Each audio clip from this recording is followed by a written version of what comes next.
their ships even happen to have pirate-sounding names such as the Cutlass.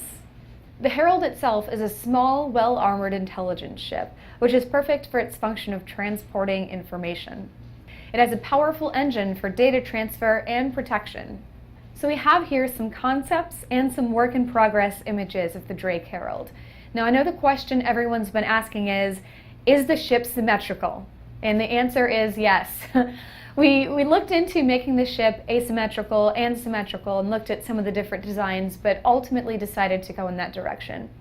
Some of the reasons we were at first considering making it asymmetrical are it would fit with the sort of piecemeal pirate-like Drake aesthetic, and it could really interestingly tie into some of the data centers in the ship itself. However, ultimately we decided to make it a symmetrical looking ship because it's better for flight and because it aesthetically still can fit the Drake look.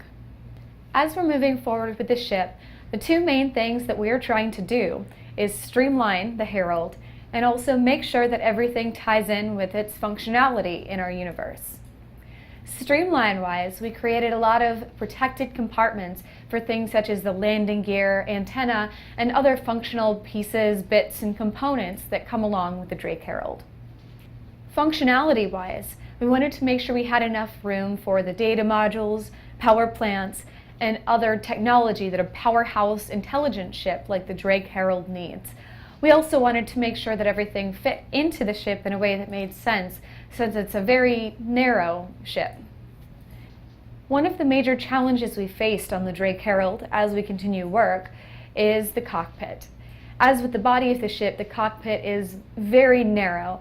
On the bright side, it gives the ship a very Drake look, since there are other Drake ships that have similar cockpits. But on the flip side, we have to fit the seats, multiple workstations, and a living quarters into this ship. It's really hard to do that and make everything still comfortable looking.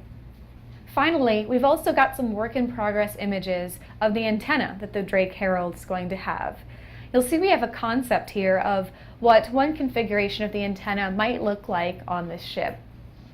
A little more work in progress, we also have some alternate options for the layout of the antenna on the Drake Herald.